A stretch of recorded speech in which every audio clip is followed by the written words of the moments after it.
Chanao Jesu malalo chachizao futona mamizao yanaranai atungo chao izai piana chao kuambitenenare Jesu malalo izai iainuchalanao kahirote nyadamina itwezabetsaka wampunaya kuambitenenare Jesu malalo izahai iainuchalanao kahirote nyadamina itwezabetsaka wampunaya irate nyadamina itwezabetsaka wampunaya.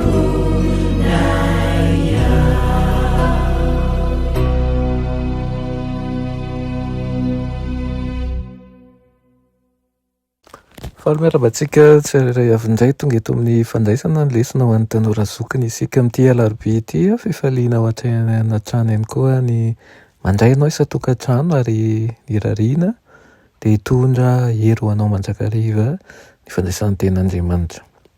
Alohan'ny dirantsika ny amin'ny lesona anio dia hivavaka isika.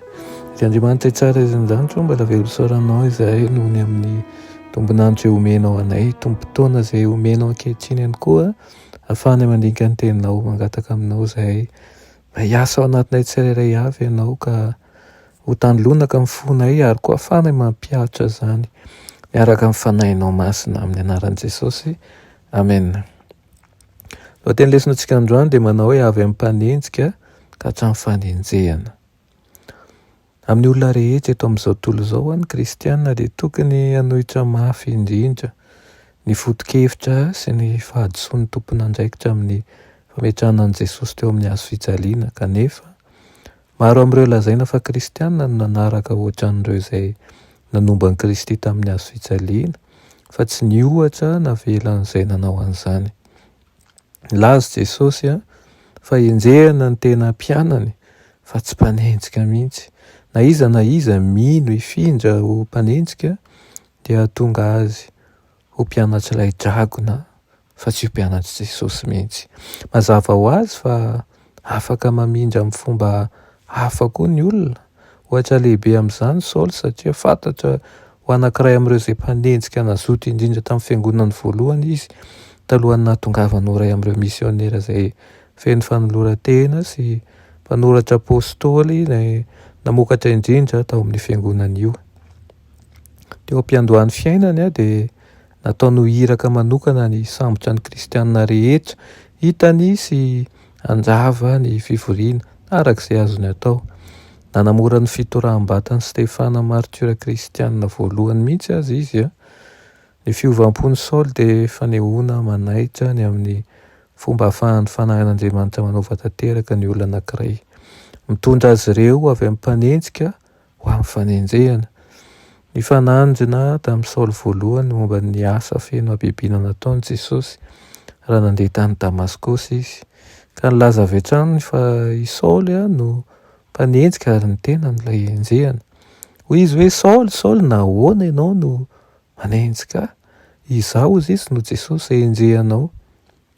Tao aorian'ny nihaonan'ny Saoly tamin'i Jesosy dia tsy nampiasa fitaovam-piadiana intsony izy rehefa nifampiraharaha tampiny. Nanova ny toetrany, nanova ny teknikany ny anaran'i Jesosy. I Saoly dia lasa Paoly, lehilahy vaovao tanteraka izay nanintona ny fon'ny olona sy ny sain'ny olona fa tsy nanery ny vatany. Tao amin'ny fijoroany vavolombelona teo anatrehan'ny vahoaka izay romotra tao Jerosalema sy ny mpanjaka Agripa taty aoriana dia nanao ny fiovam-pony avy tamin'ny mpanenjika ho amin'ny fanenjehany Paoly ho profo lehibe fa nanova azy Kristy. Tena mahatsikaiky tokoa ny hoe kristianina maro izay milaza ho mino testamenta vaovao no manohitra amin'ny vatana ny ohatra naseho an'ilay mpanoratra namoaka be indrindra tao amin'io testamenta vaovao io ihany. Ny mpaminenjika raha-pivavahana dia manaraka ny ohatra navelan'ny Paoly talohan'ny ovany fo fa tsy ilaina rahany akory. Dia ity tantara mahagaga ity dia tokony hitarika ny mpino tsirairay ametraka fitaovana mahery vaika sy amina amin'ny fanahin'i Kristy tahaka ny nataon'ny Paoly. Raha manana fahatakarana marina ny amin'ny hazo fijaliana sy ny fionana marina amin'ny Kristy isika dia hiaina ny karazana fiovam-po izay tena mahery vaika nataon'ny Paoly. Tantaran'i Jesosy dia manova ny fitondran-tena. Ny tantaran'i Jesosy dia manova ny fifandraisana izay rehetra mandalina ny ohatra nasehony amin'ny fo misokatra. Ny fanompony no fenitra tonga lafatra ahafahantsika mandrefy ny ara-dalàna ny asantsika. Tahaka ny nolazain'i Jakoba hoe fa maty ny tena ozy izy raha tsy misy fanahy ary maty tokoa hoe toy izany ihany koa ny finoana raha tsy misy asa.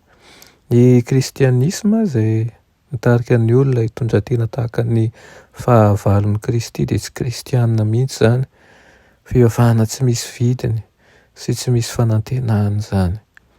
Mila ny kristianisma marina izao tontolo izao izay miorina amin'ny tena fanehoana ny tena fanahin'i Kristy. Ny irina indrindra dia mba ho Saoly niova Paoly tokoa ny isika fa mba hanana fiovana vaovao ao amin'ny fandraisana ny Kristy sy ny fahitana azy, ka raha lasa mpanenjika tao aloha dia hiova ho mpanompon'i Kristy eny fanenjehana azy satria mihitsy matoky ny amin'ilay famonjehana rehefa nomen'i Kristy atsika. Vavaka isika, raha ny malala tsara indrindra mbola misaotra anao izay ny amin'izany teninao izany. Misaotra Tompo manafaka anay ny amin'ny ratsy ka manova anay tanteraka ho amin'ny tsara indrindra. Mangataka aminao izahay mba hovanao tanteraka tahaka ny nanovanao an'i Paoly ary mba ho amin'ny fanoloran-tena feno izahay ka tsy salasala fa ianao no andro ny ankinan'ny fonay sy ny fifalianay ary ny fanavotanao anay. Aminaran'i Jesosy, amen.